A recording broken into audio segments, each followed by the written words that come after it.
기도하겠습니다.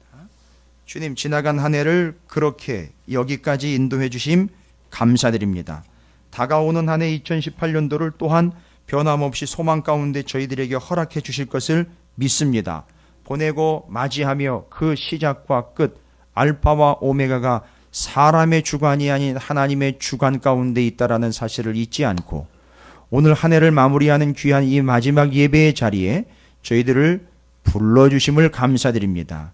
이 부름받았다라는 놀라운 은혜와 사실을 절대 잊지 않게 하여 주시옵시고 그 시작과 그 끝이 사람의 주관이 아닌 하나님의 주관인 것을 인정하는 오늘의 예배를 받아주셔서 지나간 은혜와 다가오는 소망으로 가득한 성도들의 삶이 되게 하여 주시옵시고 무엇보다도 성경 66권으로 인한 하나님의 진리의 말씀, 진리, 그 하나님의 지혜가 풍성한 성도들이 되어 세상을 넉넉히 이길 수 있을 뿐만 아니라 감당할 뿐만 아니라 담당할 수 있는 수준에 이르는 하나님이 세우신 찾으시는 교회와 사랑하는 성도들의 삶이 되게 하여 주시옵소서.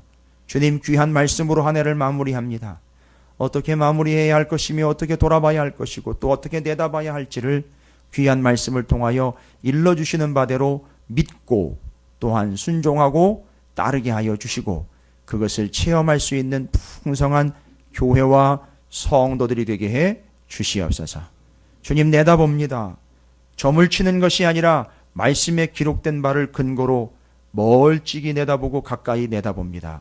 주님, 바라봅니다. 주님의 은혜와 그 마음으로 바라봅니다. 주님, 보입니다. 주의 마음과 뜻이 보이니 이제 이를 따르는 자들이 되도록 우리 찾으시는 교회 모든 성도들 기억해 주시옵시고 특별히 오늘 예배에 하나님이 불러주신 저들에게 말씀으로 은혜를 주시고 또한 말씀으로 소망을 갖게 하여 주시옵소서. 이제 우리 찾으시는 교회 모든 성도들이 이 말씀을 들고 나아가 믿는다 하는 이름, 살았다 하는 이름은 가졌으나 실상 죽은 자의 삶을 살아가고 있는 그 성도들과 죽어가는 이들에게 이 말씀을 전할 수 있도록 허락해 주시옵소서.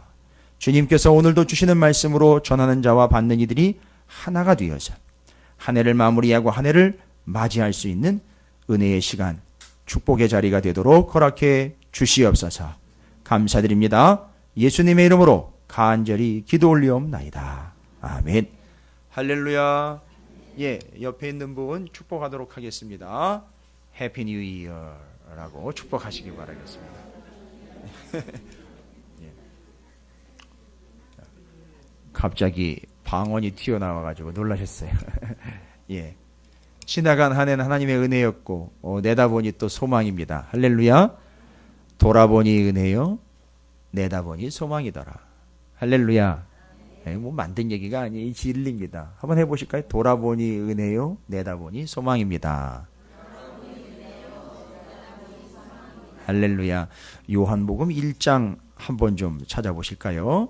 요한복음 1장 1절입니다. 제가 늘 이맘때만 되면 늘 함께 나누는 말씀인데 요한복음 1장 너무나 잘 아시는 말씀. 1장 1절 태초에 말씀이 계시니라. 이 말씀이 하나님과 함께 계셨으니 이 말씀은 곧 하나님이시라. 그가 태초에 하나님과 함께 계셨고 만물이 그로 말미암아 지은 바 되었으니 지은 것이 하나도 그가 없이는 된 것이 없느니라. 그 안에 생명이 있었으니 이 생명은 사람들의 빛이라. 이 빛이 곧 예수 그리스도. 태초에 뭐가 있었습니까? 말씀이 있었습니다. 그런가요? 창세기에 뭐라고 나와 있습니까? 하나님이 이르시되 뭐라 그랬어요? 빛이 있으라. 여러분, 빛이 있기 전에 뭐가 있었어요? 이거 어디서 배우신 겁니까? 빛이 있기 전에 어둠이 있었다? 아니, 빛이 있어야 어둠이 생기죠. 제가 그렇게 가르친 적이 없는 것 같은데 어디 다녀오셨어요? 아유, 제가 이야기 드리잖아요. 빛이 있으라 하니 빛이 있으라. 그러면요, 뭐 하기 전에는 뭐가 없었다는 얘기죠? 하나님이 말씀하시기 전에는 빛이 없었어요. 그럼 빛보다 더 먼저 있었던 게요? 말씀이에요. 그게 언제예요? 태초에. 요한복음 1장 태초에 말씀이 계시니라. 할렐루야. 태초는 처음이라는 얘기죠. 헬라어로는요, 요한계시록에 나와 있는 말은 처음, 알파. 그러면 알파는요, 처음은 뭐랑 같이 가야 돼요?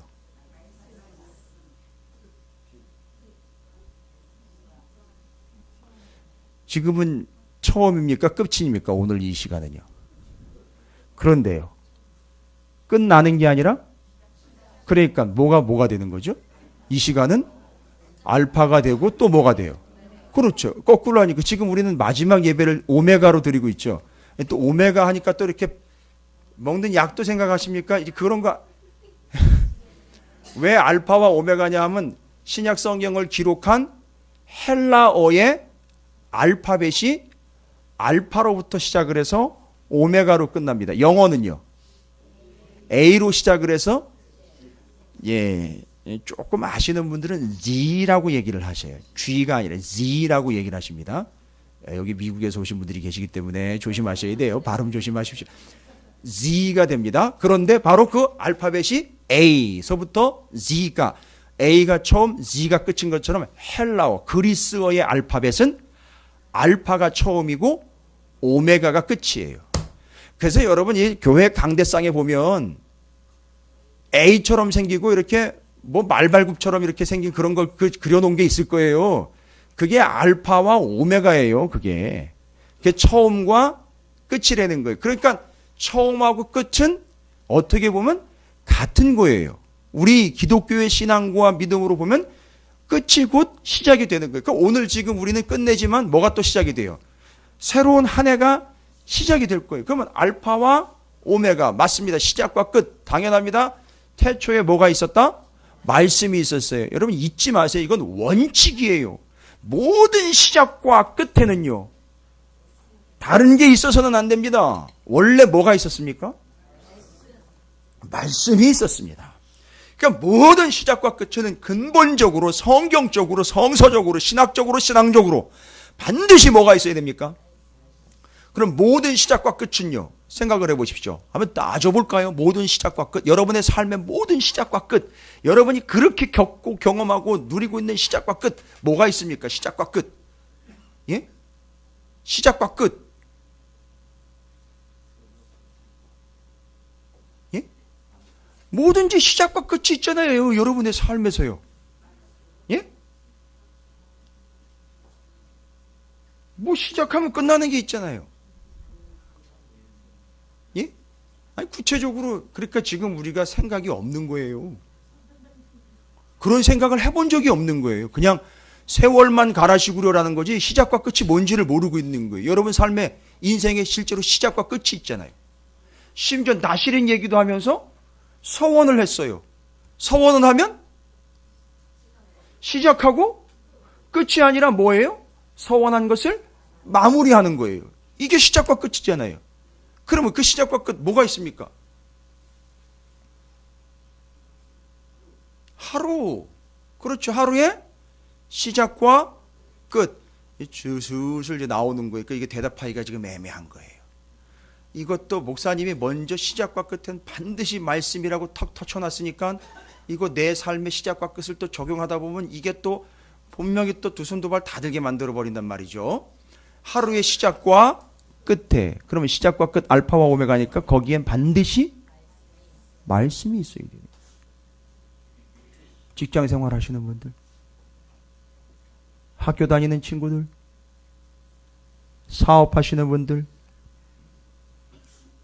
시작과 끝, 무엇이든 그 시작과 끝. 예, 제가 성경 얘기하는 거예요.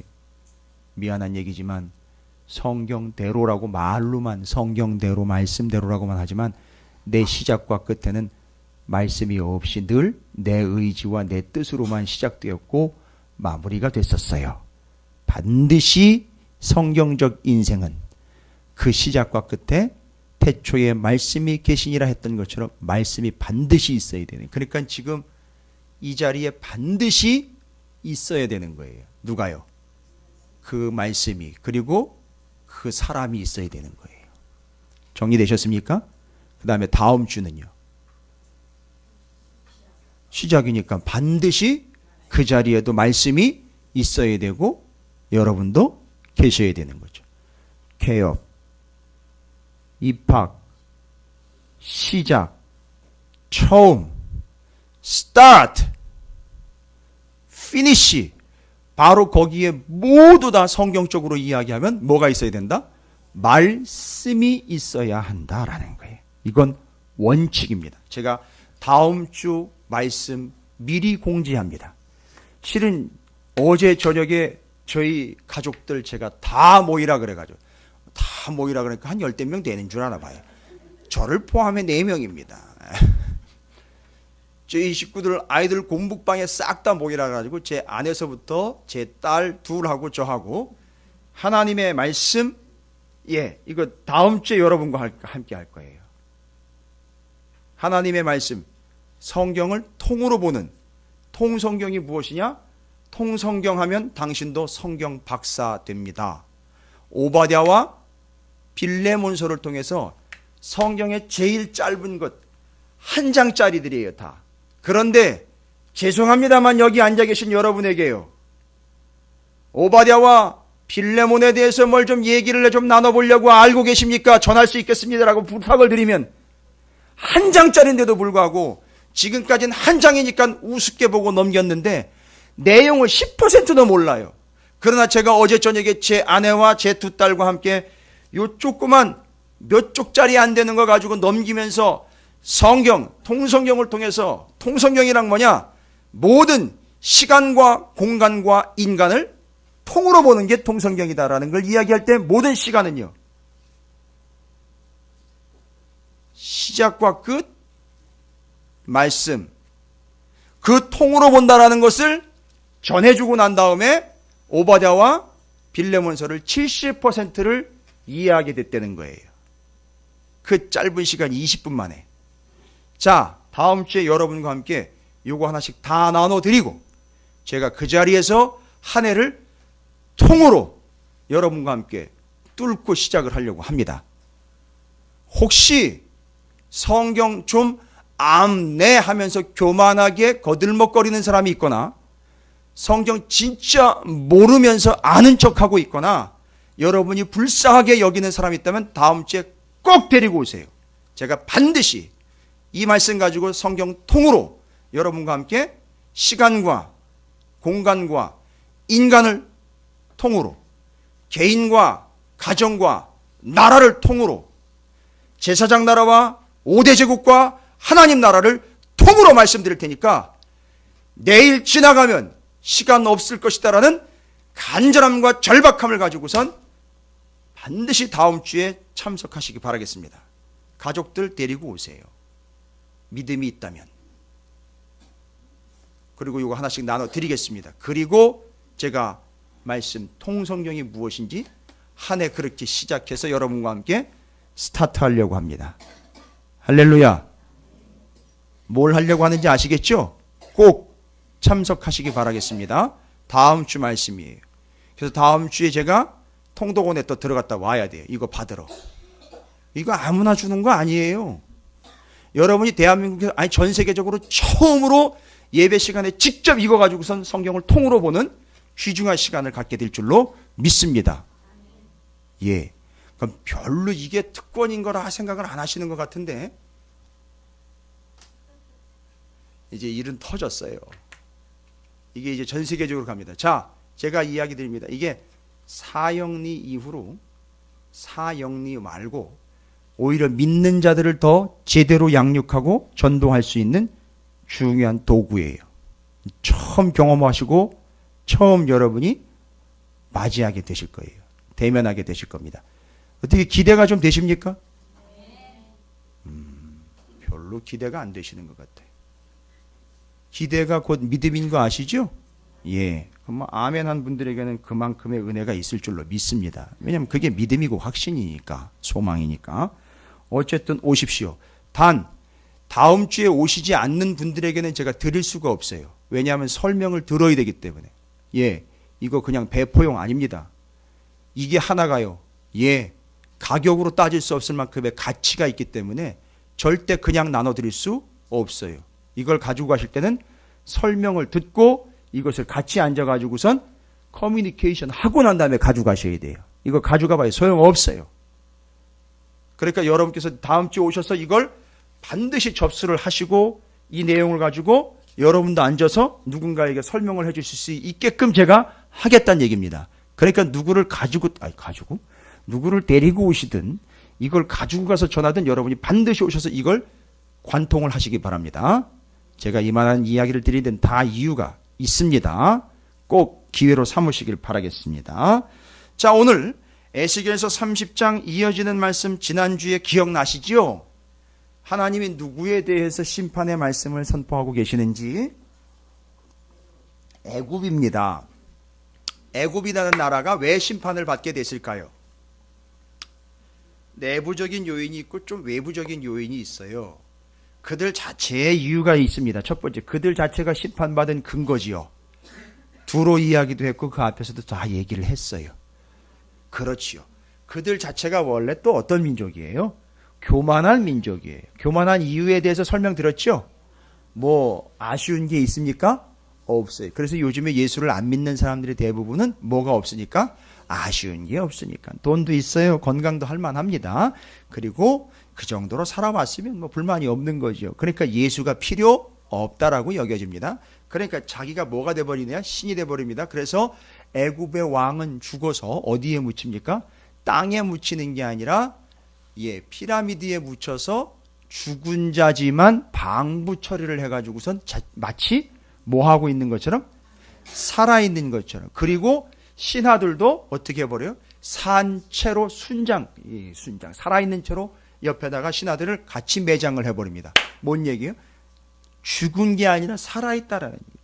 여러분 생각을 해보십시오. 얼마나 잘 먹고 잘 살았으니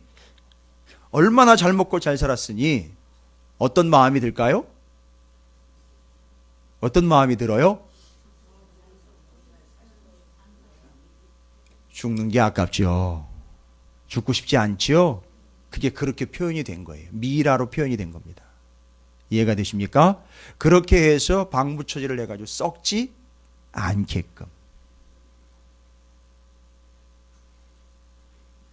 그것 영향으로 있는 게 요즘에 이제 성형수술, 보톡스 뭐 이런 것들이 다 그런 영향인 거죠. 늙지 않고 처지지 않고 쇠퇴하지 않도록 하기 위한 인간의 발버둥이 거기서 다 표현이 되고 있습니다.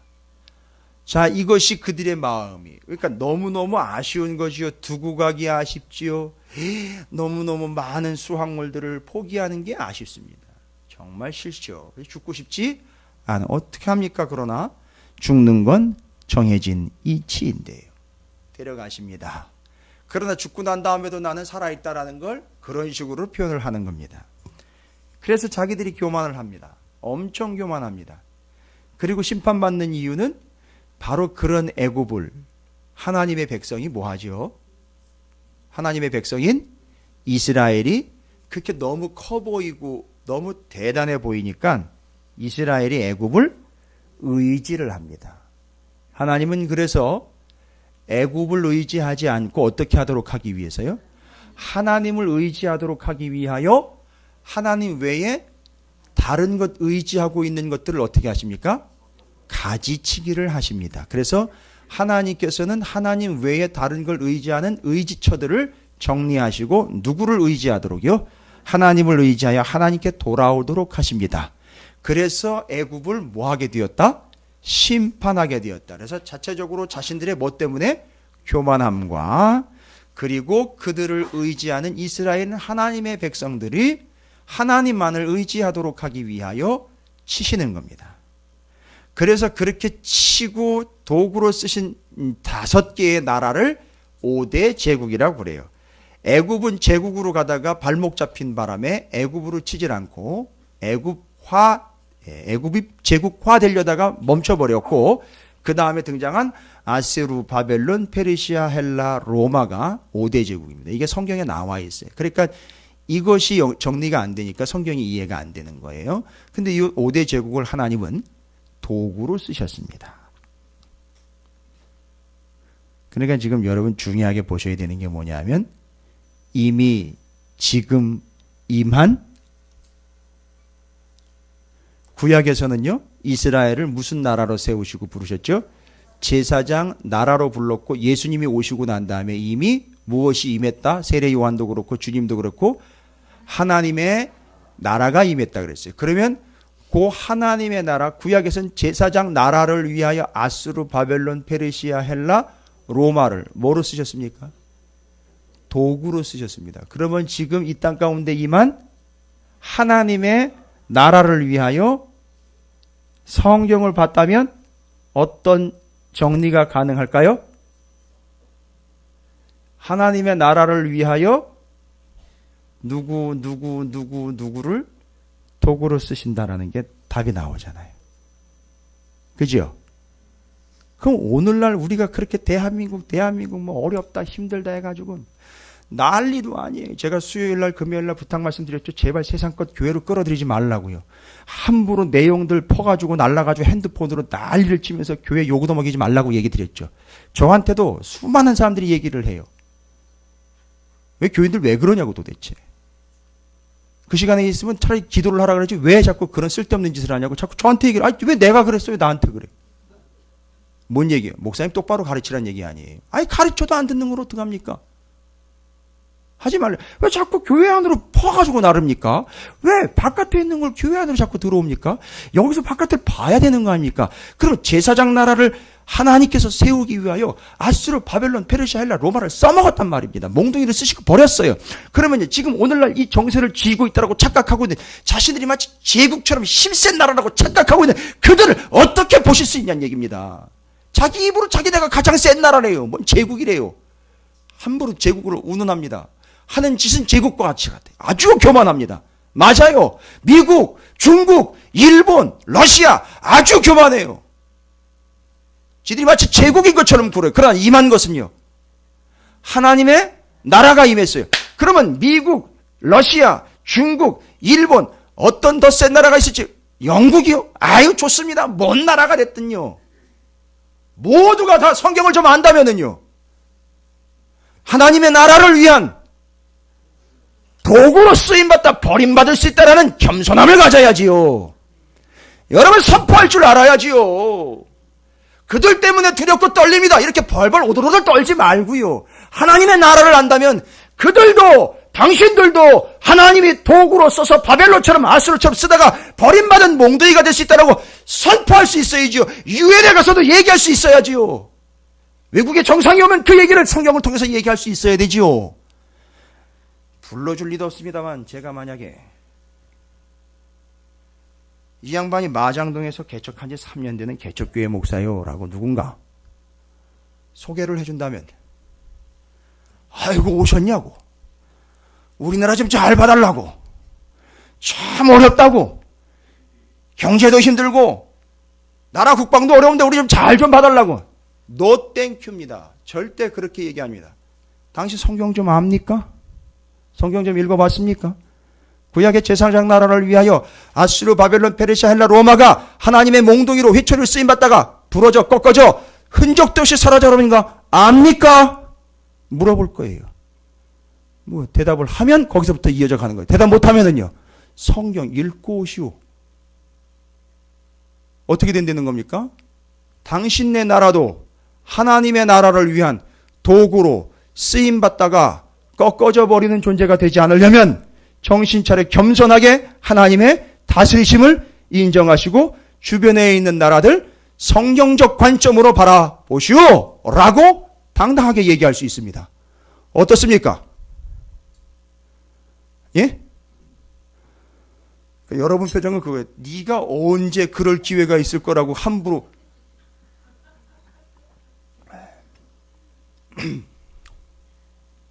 속으로 그런 생각하시는 분들 조심하세요. 지금 때가 가까이 오고 있어요. 말할 수 있어야죠. 전할 수 있어야죠.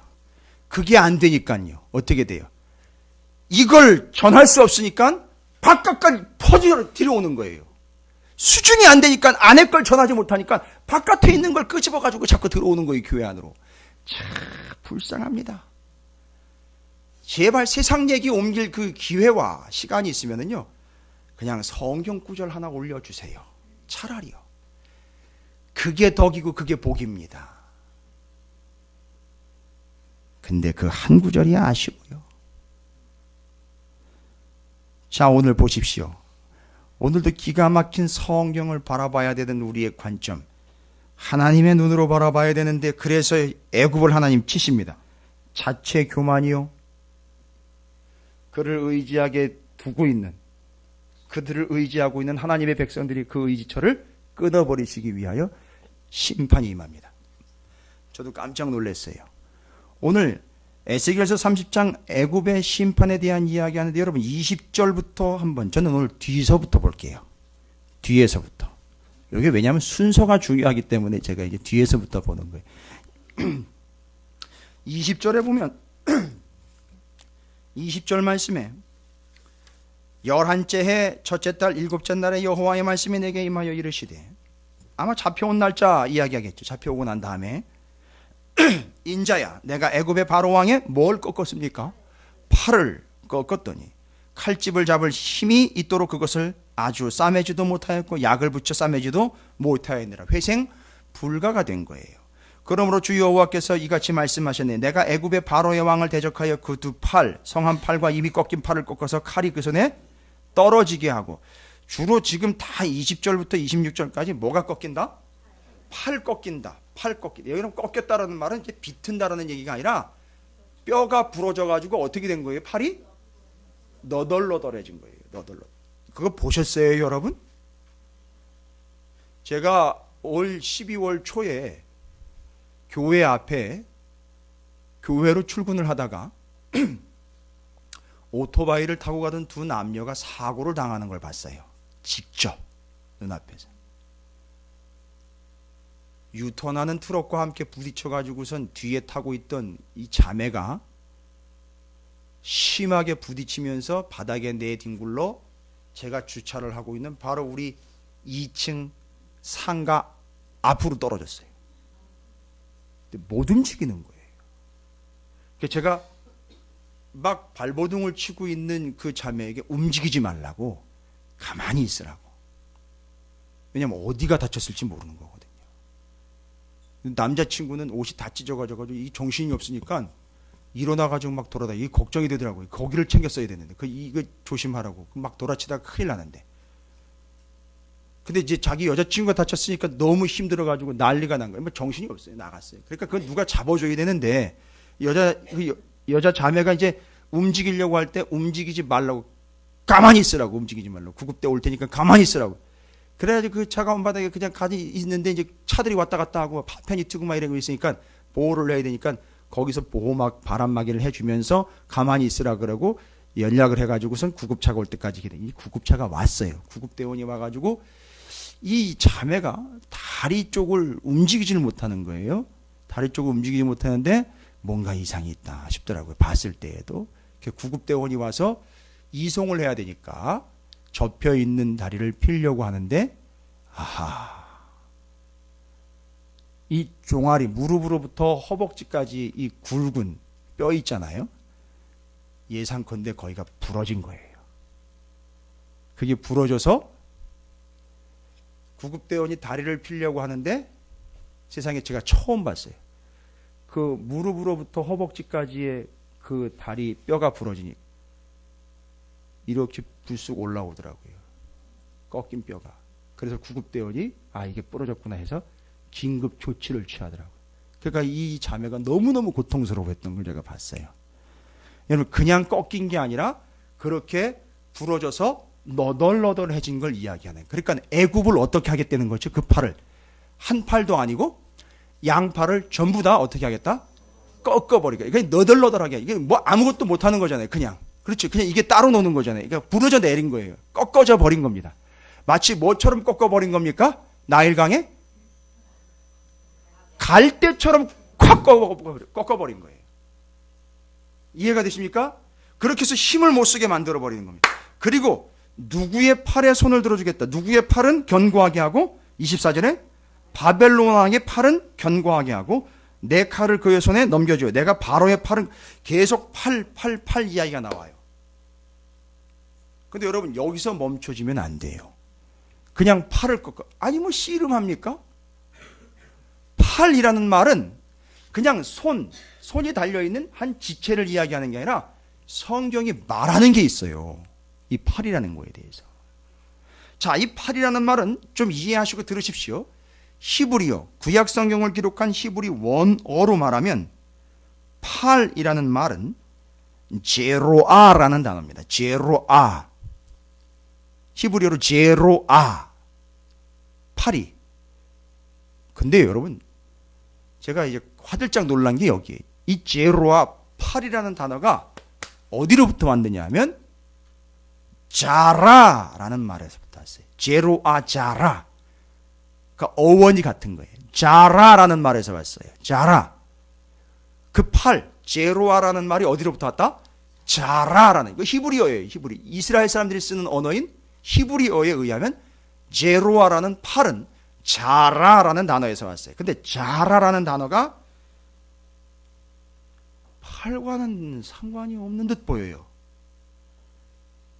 씨를 뿌리다. 파종하다. 아, 어떻게 보면은 이렇게 이해할 수 있어요. 씨를 뿌리고 파종하는 거는요. 그렇죠. 이렇게 연결할 수 있겠죠. 첫 번째 여러분 이게 기본적으로 이런 생각이 들어요. 그런데 이런 뜻도 있어요. 임신하다. 그리고 무슨 뜻인지 아세요? 자손, 씨, 후손 이런 게 있는 거예요. 그래서 표현상 이런 표현이 있을 수 있죠. 그 사람의 양팔이 다 꺾였어 라고 표현을 할 때 자손이 없어. 그러니까 이 자손이 없다. 아예 그냥 위로부터 아래로까지 싹 다 의지처가 없는 걸 이야기하는 거예요. 보십시오. 이 자라라는 말이 바로 자손, 씨, 후손, 파종하다, 씨 뿌리다, 임신하다. 그러니까 지금 애굽의 심판의 맨 마지막에 끝부분에 20절부터 26절까지 뭘 꺾어버리겠다? 팔을 꺾어버리겠다라는 말은 의미를 깊이 있게 더 정확하게 해야죠. 그 사람 팔 꺾어가지고 뭐 할 거예요? 그러니까 그냥 단순히 팔을 꺾는 게 아니라 어떻게 하겠다? 니들 자손 끝장내겠다라는 얘기한 거예요. 이해가 되십니까? 여기서 멈추지 않습니다. 이게 성경을 보는 눈이에요. 오늘도 제가 교만하게 말씀드리는 게 아니라 오늘도 여러분 처음 듣는 얘기예요. 왜냐하면 성경을 깊이 있게 보지 않았고 깊이 있게 전한 자가 없었기 때문에 그렇습니다. 그럼 그 앞으로 가볼까요? 18절, 19절. 또 꺾는 얘기가 나와요. 18절에. 내가 애굽에 뭐예요? 멍에를 꺾으며 그 교만한 권세를 그 가운데에서 어떻게 해요? 그치게 할 때 드합 느헤스에서는 어떻게 된다 그래요? 날이 어떻게 돼요? 어두워집니다. 어두워지는 이유가 뭘까요? 뒤에 설명이 되어 있잖아요. 그 성읍에는 구름이 덮일 것이며 그 딸들은 뭐예요? 포로가 돼버립니다. 딸들이 포로가 돼버리니까 뒤로 연결해 볼까요? 팔 꺾어버린다는 이야기. 뭐가 없어진다? 연결되시죠? 그런데 지금 팔 꺾어 자손 없애겠다. 씨가 없게 만들어 버리겠다라고 이야기한 것 앞에 어떤 상태가 기록이 되어 있어요? 그걸 어떤 상황으로 묘사를 했는지 보십시오. 어떻게 돼버리는 상황? 내가 애굽의 멍에를 꺾으며 그 그만한 권세를 그 가운데 그치게 할 때 드합 느헤스에는 날이 어두워진다. 죄송합니다. 이거 제가 어려운 말씀 아니거든요. 근데 우리 수준이 여기까지밖에 안 돼요. 제가 지금 순서를 거꾸로 했다 그랬죠. 맨 끝에 뭐 말려버린다? 자손 씨 말려버린다. 자식 새끼 죽여버린다 이 얘기예요. 씨 없게 만들겠다는 얘기예요. 그런데 그 앞서서 뭐가 또 얘기가 돼 있어요?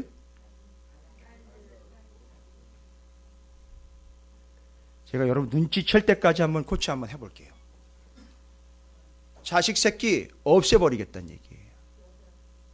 자식 새끼 없애버리겠다. 그 얘기는 여자 이야기랑 같이 가는 거예요. 그러니까 그거 따로따로 얘기하지 마시고, 자식 새끼 없애버리겠다, 씨 말려버리겠다, 아들내미 죽여버리겠다. 근데 그 앞서서 분위기가 어떤 분위기였느냐 하면 애굽에 뭐가 임해요? 어두움이 임합니다. 어두움이 임하고 난 다음에 어떻게 돼요?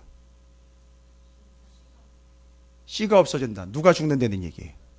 자식이 죽는다는 얘기예요. 다시 애굽에 뭐가 임하면 구름을 통하여 어두움이 임하고 난 다음에 그 다음 단계로 자식 새끼 죽여버리겠다. 예?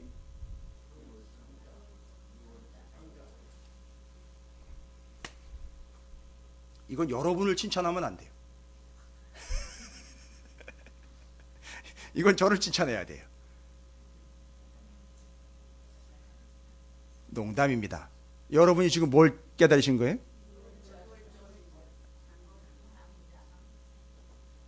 6월절만 이야기하시면 안 되죠. 제가 왜 얘기를 했냐면 뭐가 임하고 난 다음에, 어두움이 임하고 난 다음에 누가 죽는 게 나오죠? 팔 꺾어버려.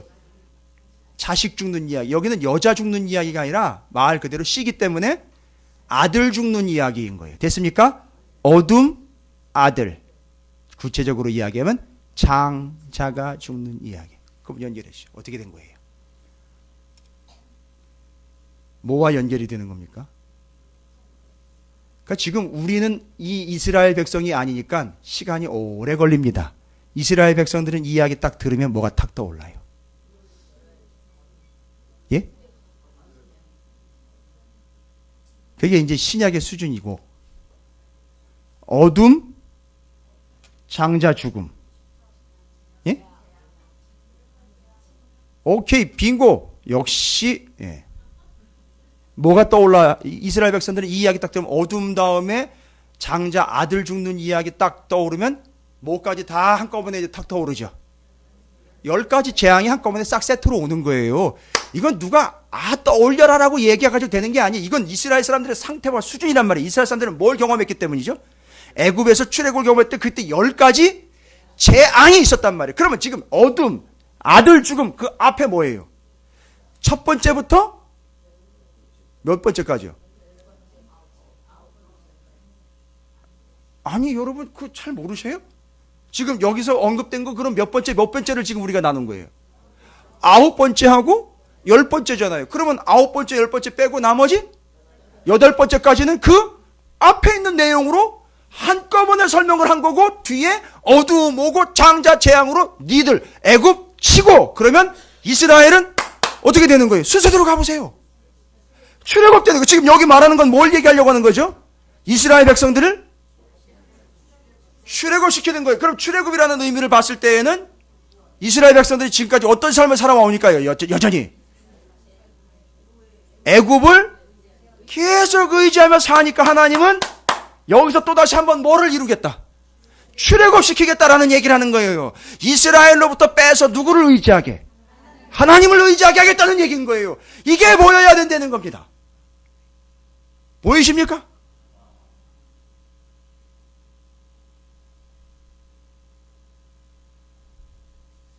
이걸 누가 봅니까? 그 애굽에서의 출애굽 이야기를 이미 부모로부터 5살부터 계속해서 들었던 이스라엘 백성들은 이 이야기 어두움 다음에 씨 말려버리는 이야기 딱 나오면 벌써 헉 하면서 주저앉고 그 앞에 있는 첫 번째부터 8번째까지 애굽에 임했던 재앙 스토리가 쫙 정리가 되는 거예요. 여러분 이게 통일되는 거예요. 됐습니까? 그러면 그 첫 번째부터 8번째까지가 뭡니까? 재앙의 종류가 피, 개구리, 이, 파리, 가축의 죽음, 악성, 종기, 우박, 메뚜기, 암흑, 장자 죽음이에요. 그러니까 그 앞에 8개까지가 우리가 살펴봐야 되는 거죠. 살펴보려면 어디로 가야 됩니까? 출애굽기 7장으로 가봐야죠. 출애굽기 7장 한번 가보십시오.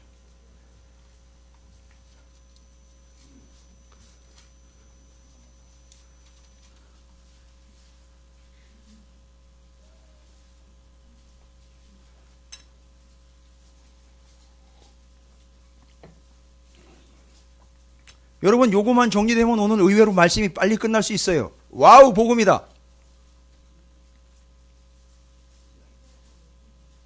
왜 두 가지 맨 마지막에 어두움과 장자 죽음의 스토리를 이야기해서 애굽을 하나님이 치시고 심판하시는 것을 지금 뭐와 연결을 자꾸 했다는 얘기죠? 출애굽 시의 10가지 재앙과 연결을 해요. 여러분 이게 통이라는 거예요. 출애굽기와 에스겔서 30장을 통으로. 이해가 되십니까? 감히 말씀드립니다. 이 다른 교회에서는 이런 거 할 수가 없어요. 주일날 예배 때 이걸 어떻게 합니까? 다른 교회요? 아이고, 여러분 이해하시고 들으십시오. 이 가나안 성도가 20 몇 %로 올라갔대요. 10 몇 %에서 배가 뛰었대요. 가나안 성도가 뭔지 아십니까? 안나가 성도. 거꾸로 하면 가나안, 거꾸로 하면 안나가 성도. 그 광야에서 방황만 하고 약속의 땅으로 들어가지 않고 있는 성도들을 가나안 성도라고 이야기하는데, 교회 안나가, 그리고 혼자 그냥 신앙생활하면서 여기저기 또 도는 신앙생활하고 있는 사람들이 25%나 된대요. 그럼 답이 뭡니까? 목사가 잘해야 돼요? 밥을 더 맛있게 해야 됩니까? 프로그램 더 많이 돌려야 될까요? 답이요. 미안한 얘기지만 안 나가 성도는요, 뭘 알기 때문에 안 나가는 게 아니에요. 뭘 모르니까 못 나가는 거예요. 제대로 알려줘야 돼요. 자, 그러면 여러분 그 이야기 스토리 전개하는 것 잘 보십시오. 10가지 재앙의 첫 번째 재앙이 뭐였습니까? 지금 뭐 때문에 10가지 재앙으로 들어왔는지 아시겠죠? 이스라엘에게 에스겔서 30장을 통해서 누구 치겠다, 애굽 치겠다 했는데 뒷부분에 두 가지 아주 확실하게 못을 박았죠. 무슨 재앙, 무슨 재앙이죠? 어둠, 그 다음에 장자 죽음, 새끼의 죽음이에요. 이거 딱 두 개만 들으니까 앞에 있는 내용이 짐작되는 거죠. 첫 번째부터 8번째까지. 첫 번째부터 8번째까지 피, 개구리, 이, 파리, 가축 죽음, 악성 종기, 우박, 메뚜기예요. 여기까지입니다. 여러분 이 8가지를 한꺼번에 종합 세트로 쫙 몰았다고 생각을 해보죠. 어떤 상황이 펼쳐질까요? 여러분 아시잖아요. 이 8개를요 순서대로 갔지만 8개를 한꺼번에 싹 쏟아놨다고 생각을 해보죠. 어떤 형상이 발생될까요? 어떤 상황입니까? 지옥이에요. 다른 게 없어요. 그리고 그 8가지가 싹 쏟아지게 되면 어디고 예외가 없어요. 첫 번째 재앙 뭡니까? 피예요. 이거는요 어떻게 됐다는 얘기죠? 피 재앙은 정확하게 지난주에 우리가 말씀 나눈 그냥 강이 아니라 이스라엘의 대표요, 자기들 자랑거리요, 자기들 생명이라고 일컬어진 건 무슨 강이죠? 나일강이 뭘로 변한 겁니까? 피로 변한 거예요. 먹을 수 있습니까? 없습니까? 잘 보십시오. 첫 번째부터 8번째까지의 그 소개가 되고 있는 물건이나 곤충이나 심지어는 개구리, 그렇죠?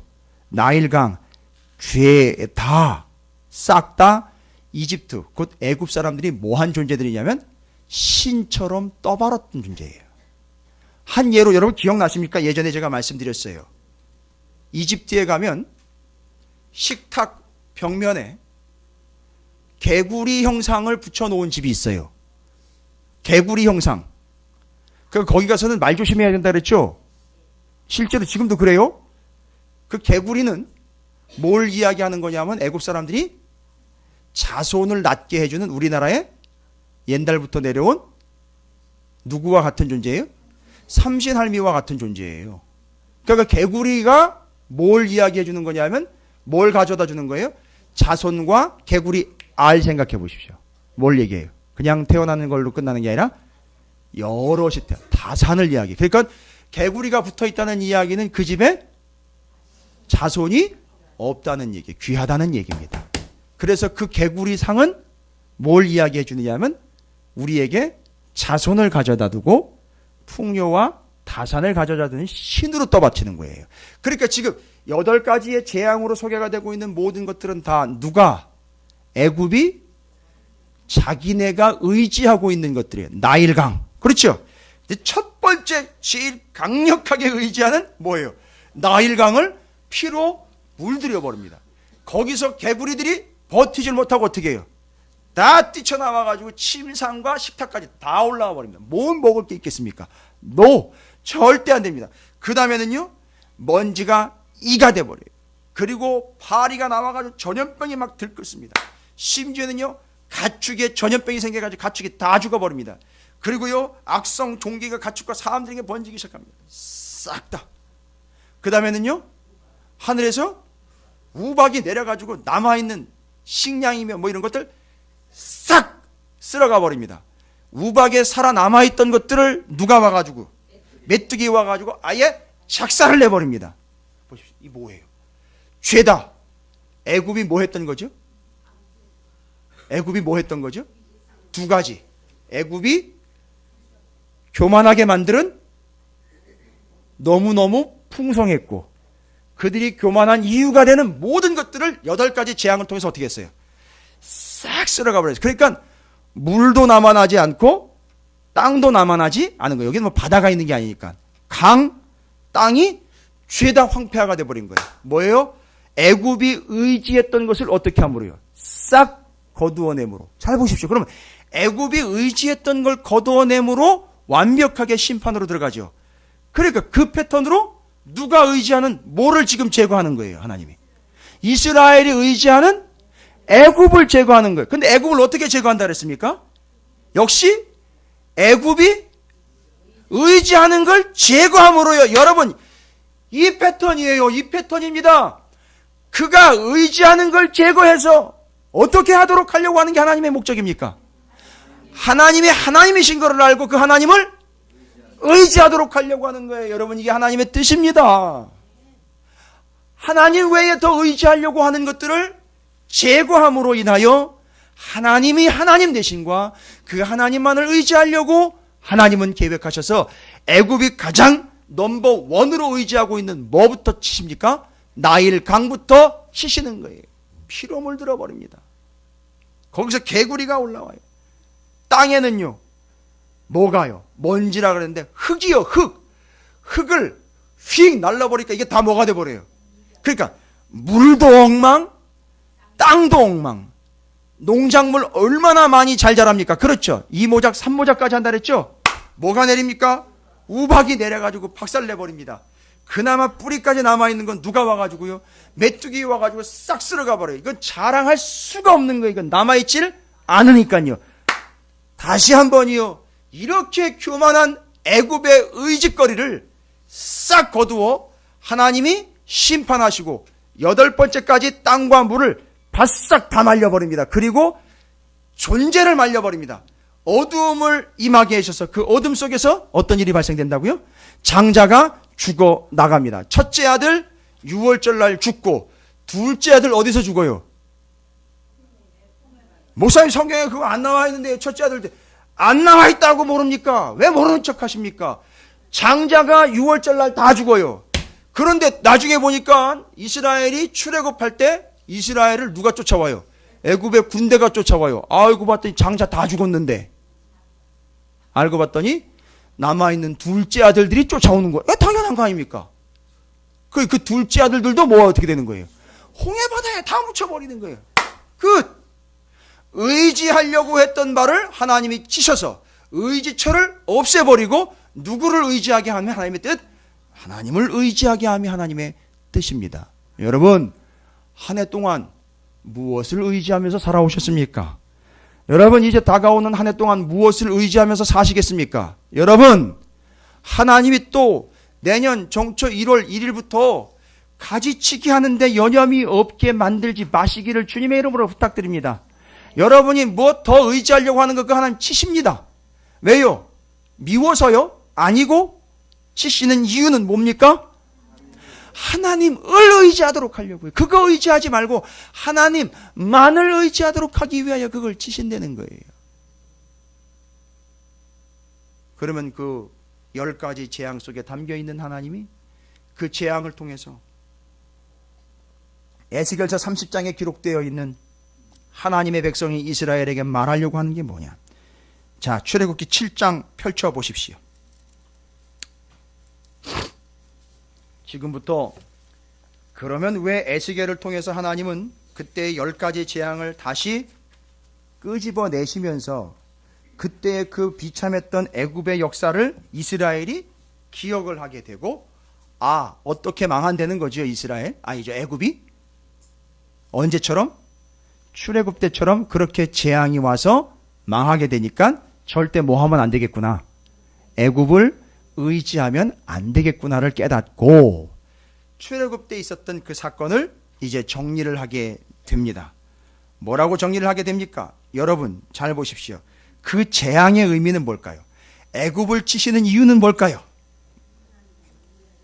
거기 담겨 있어요. 그렇죠. 하나님을 의지하게 하기 위함인데 그 깊이로 들어가면 더 구체적인 하나님의 의도가 담겨 있습니다. 여러분 그 출애굽기 7장부터 시작되고 있는 10가지 재앙에 대한 설명들이 쭉 나와 있는 본문들을 좀 차분히 읽어보셔야 돼요. 여러분 넷째 재앙이 기록되어 있는 8장 20절을 가보십시오. 출애굽기 8장 20절. 벌써 몇 번째 재앙입니까? 네 번째 재앙 뭐죠? 피, 개, 입, 파, 악, 독, 우, 매, 암, 장 이렇게 나가요. 10가지. 우리 교회학교 친구들은 다 외웠죠?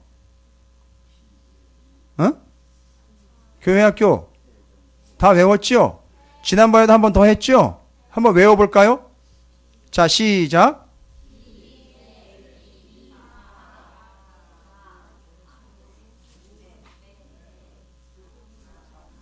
네, 됐습니다. 더 이상 제가 요구하지 않을게요. 네 번째 재앙입니다. 잘 보십시오. 하나님은 애굽은 의지처가 되지 않도록 제거하시려고 하는데 그 애굽을 제거하시면서 그 안에 살고 있었던 하나님의 백성이 이스라엘에게 이런 계획을 가지고 계셨다라는 거예요. 이게 지금 성경을 봐야 되는 거예요. 그러니까 에스겔서 30장에서 머물러 버리면 안 돼요. 그때 출애굽할 때 10가지 재앙을 다시 봐야 돼요.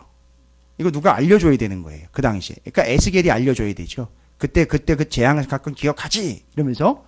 그런데 그 네 번째 재앙이 팔이에요.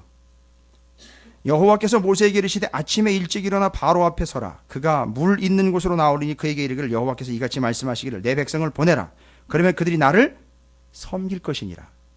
내가 만일 내 백성을 보내지 아니하면 내가 너와 내 신하와 내 백성과 내 집들에 파리떼를 보내리니 애굽 사람의 집집에 파리떼가 가득할 것이며 그들이 사는 땅에서도 그러하리라. 그날에 나는 내 백성이 거주하는, 잘 보십시오. 22절에 어떤 일이 발생됩니까? 고센 땅을 구별하여. 그곳에는 뭐가 없어요? 파리가 어디는 다 나오는데요. 애굽 전역이, 고센 땅도 원래는 애굽 땅이에요. 근데 고센 땅이 특징은 이스라엘 백성들이 거기 모여 살고 있었어요. 거기는 뭐 한대요? 파리가 없었대요. 뭐 한다고 얘기 나왔어요? 뭐 하셨다고? 구별하셨다. 와우! 여러분 기억하십시오. 이 세상이 아무리 험악하고 이 세상이 아무리 고통스럽고 여러분이 혼란스러운 어떤 상황에 처할지라도 하나님은요, 하나님의 백성들을 뭐 하기 위하여? 구별하기 위하여 이 땅에 재앙이요, 어려운 일들이 있을 거예요. 그러나 거기서 하나님은 우리를 뭐 하신다? 구별하시는 거예요. 그러니까 재앙을 무서워하지 마십시오. 거기서 우리는 어떤 삶을 사는 게 포인트입니까? 구별된 삶이에요. 하나님은 이 땅 가운데 왜 재앙을 주실까요? 그 속에서 하나님과 교회를, 하나님의 백성들과 교회를 뭐 하려고요? 구별하시기 위함에. 자, 여러분에게 고통이 왔어요.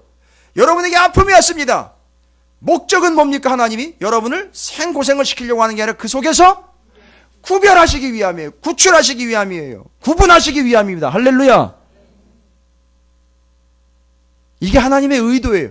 그러니까 이걸 깨닫는 거죠. 그 파리가 드글드글 거리는 속에서도 고센 땅에는 뭐가 없었다. 그러니까 우리가 뭐 할 필요가 없겠구나. 그렇죠. 지금 다 맞아요. 걱정할 필요가 없겠다. 두려워할 필요가, 구체적으로는 뭐 하면 안 되겠구나. 예? 뭐를 하면 안 되겠다. 지금 에스겔서 30장에서 지금 포인트를 잡아야 되는 거 아닙니까? 뭐 하면 안 되겠다. 그러면 애굽을 의지하는 순간 어떻게 돼버려요, 이거? 그 파리가 자기 집으로 다 들어오는 거죠. 됐죠? 이게 연결이 돼야 뭔 얘기인지 알아먹는 거잖아요. 이해가 되시죠? 그 속에서 하나님은 우리를 뭐 하신다? 구별하신다. 그러면요, 우리는 어떤 삶을 살아가야 된다는 얘기죠. 그렇죠.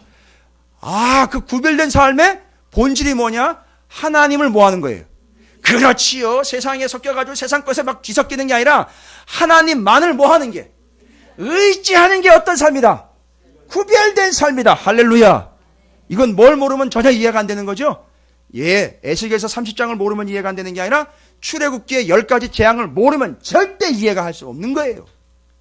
됐죠? 그 속에서도 파리가 없는 데가 있었어요. 고센 땅, 하나님 모았기 때문이죠. 구별했기 때문이죠.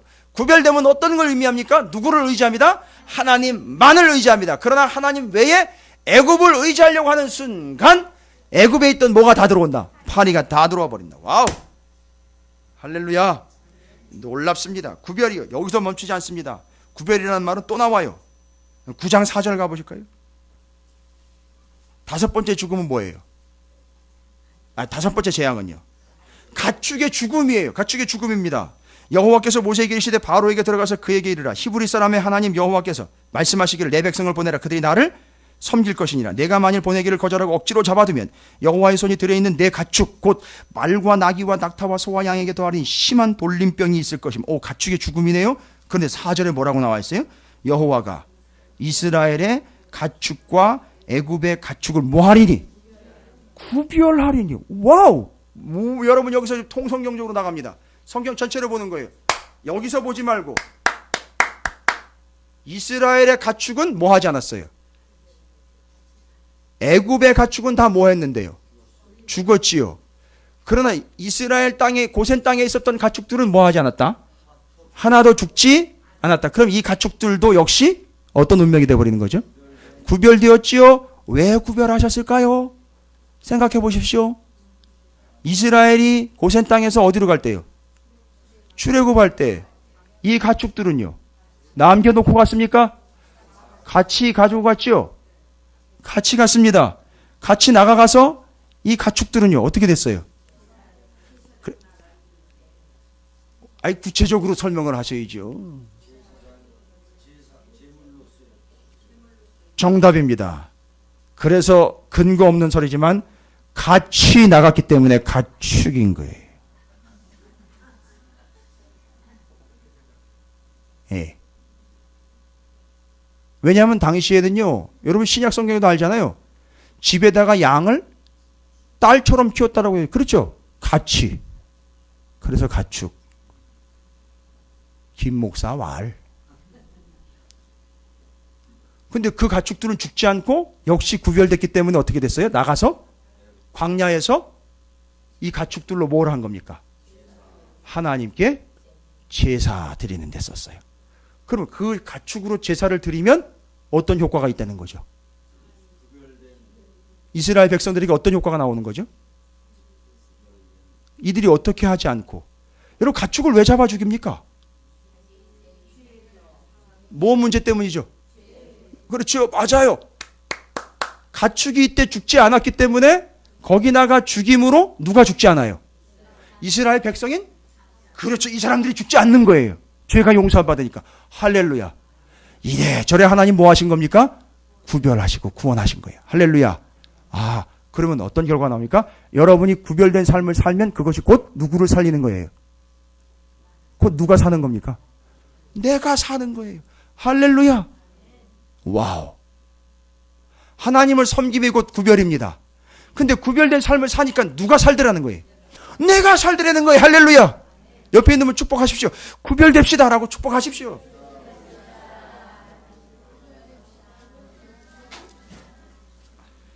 여러분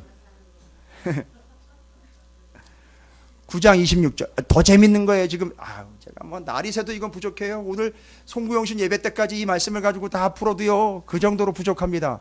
9장 26절은요 무슨 재앙 얘기입니까? 9장은요 9장 20 그렇죠. 우박입니다. 여러분 우박의 특징은 뭐예요? 우박의 특징은요 위에서 떨어져 가지고선 애굽 땅에 뭐예요? 양식을 죄다 박살을 내버렸죠. 그런데 이 하필이면 우박이 양식을 박살을 내버립니다. 어디서 내려가지고요? 연결해서요.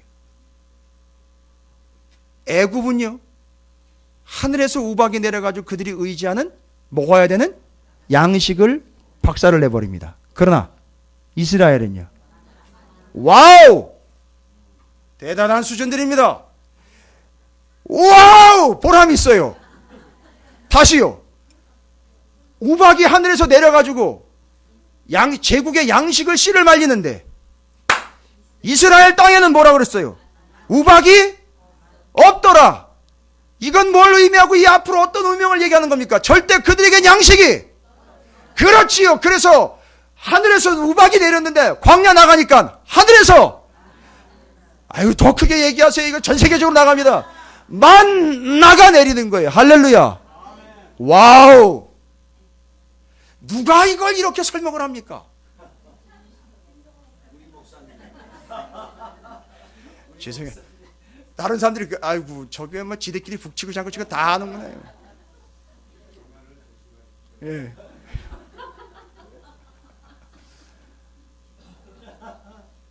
여러분 부러워할까요?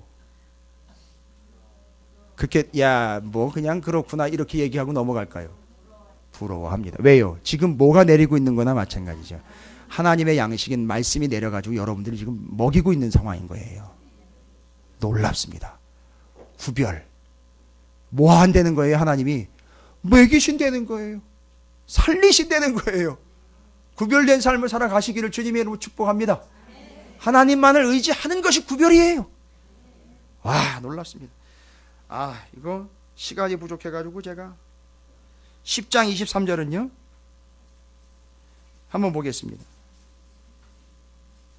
와우, 몇 번째 재앙합니까? 9번째. 여러분 이 9번째 재앙과 10번째는 함께 가야 되는 거 아시죠? 어떻게 해요? 흑암이 임하면서 그날 밤에 어떻게 돼요? 장자가 죽어요. 그런데 놀랍습니다. 아, 정말 기가 막혀요. 구별입니다. 구별. 잘 보십시오. 이 10장 23절에 그동안은 사람들이 서로 볼 수 없으며 자기 처소에서 일어나는 자가 없을 때 뭐 때문에요? 어둠 때문에. 근데 온 이스라엘 자손이 거주하는 곳에는 빛이 있었대요. 와우. 아니 다른 데는 다 어두워가지고 난리를 치고 장자가 다 죽어나가는데 어디는요? 이스라엘에게는 뭐가 있었다? 빛이 있었다. 여러분 이 빛이요 정확하게 시작해서 너가니 내가 세상에 빛으로 왔다. 그게 누구예요? 예수 그리스도예요. 할렐루야. 하나님이 누구를요? 이스라엘을 애굽 땅에서 재앙이 내리는 속에서도 뭐 하셨다? 구별하셨다. 살려주셨다. 먹여주셨다. 와우. 나중에 뭘 통해서 구원하시겠다는 얘기죠? 이 얘기로 하면 빛을 통해서 구원하겠다는데 신약에서는 그 빛으로 누가 오셨어요? 와. 예수가 양식이고 예수가 빛이고 예수가 구원이신 거예요. 그렇게 구원해내겠다는 겁니다. 구별된 자, 그 구별 자체가 여러분 우리는 구원받았다는 이야기입니다. 그래서 세상 가운데 구별된 자로 살아간다는 것은 우리가 뭐 했다는 증거다? 구원받았다라는 것을 증거하는 거예요. 구별된 삶 살아가시기를 주님의 이름으로 축복합니다. 와우, 구별시키기 위함이에요. 하나님께서요. 두 번째는요. 여러분 고통이 아닙니다. 애굽에 임한 것 때문에 같이 고통받는 게 아니라 거기서 뭐 한다? 하나님이 구별하십니다. 두 번째는요. 12장 36절을 보십시오. 6월절 얘기인데요. 12장 36절에 뭐라고 나와 있습니까? 여호와께서 애굽 사람들에게 이스라엘 백성에게 뭐요? 은혜를 입히게 하사. 아, 이 속에서 이스라엘 백성들은요. 그 고통 속에서 이스라엘 백성들은 구별시키신 것뿐만 아니라 하나님의 뭐를 입게 돼 있어요? 은혜를 입게 되어 있습니다. 할렐루야. 이야, 요게 하나님께서 에스겔서 30장을 통해서 뭘 얘기하는 거죠? 뭐 하지 말고 애굽을 의지하지 말고 하나님만을 의지하는 것이 뭐한 뭐이다? 재앙에서 뭐 한 것처럼 첫 번째 구별하십니다. 구원하십니다. 살려주십니다. 두 번째 그게 바로 하나님을 의지하는 것. 그 애굽을 의지하지 않고 하나님만을 의지하는 것이 곧 은혜이다라는 걸 얘기하는 거. 됐죠? 그 다음에는요. 끝으로요. 13장 보십시오. 여러분 13장에 제일 많이 등장하는 동사 찾아보십시오.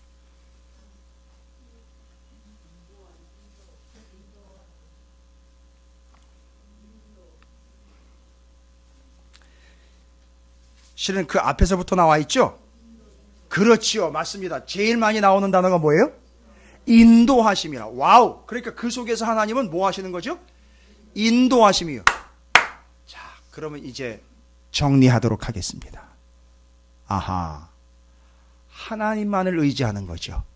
애굽이라는 강대국과 주변에 널려있는 세력들과 힘 있는 것들을 의지하지 아니고 누구를 의지하면요? 하나님을 의지하면 첫 번째 구별됨이에요. 두 번째는요, 은혜를 주심이에요. 세 번째는요, 그게 인도함을 받는 거예요. 아하, 구별되고 살려주시고 인도하여 주심과 함께 이 하나님께서 하나님만을 의지하는 자들에게 이렇게 구별과 은혜와 인도하심의 삶을 살아가도록 약속하신 거예요. 뭐 하는 자에게요? 하나님, 거기다가 하나 더 넣어야지. 하나님만을 의지하는 자에게 그것이 곧 구별됨이고 곧 은혜 받음이고 그것이 그 하나님이 인도해 주십니다. 할렐루야. 그래서 하나님만을 의지하는 게 인도받는 거예요. 하나님의 은혜를 받는 겁니다. 하나님이 구별하시는 거예요. 할렐루야. 옆에 계신 분이 바로 그런 존재예요. 하나님이 구별하셨고 은혜를 주시고 인도하신 존재입니다. 정확하게 여러분 얼굴 이렇게 쳐다보시면서 축복하세요. 하나님이 당신을 구별하셨고 은혜 주셨고 인도하셨습니다.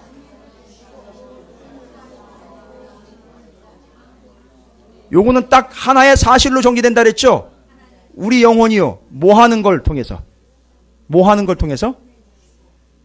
하나님이 구별시키고 은혜를 주시고 인도하신다라는 말은 우리 입장에서는 뭐 하는 것이 곧 그렇게 된다는 걸 이야기하는 거죠. 오직 하나님 한 분만을 의지하는 것이 곧 구별됨이요, 은혜 주심이요, 인도하십니다. 할렐루야. 내년 한 해 동안 혹시 올 한 해 동안 이것이 부족했다면 내년 한 해 동안 이렇게 하나님만을 의지함으로 구별, 은혜, 인도하심이 여러분의 삶에 넘치게 되시기를 주님의 이름으로 축복합니다. 결단하겠습니다. 한 가지만 결단하면 되겠죠? 한 가지만. 그렇죠. 맞습니다. 집사님 감사합니다. 한 가지 기도 제목입니다. 뭐라고요? 하나님 한 분만을 의지하겠습니다.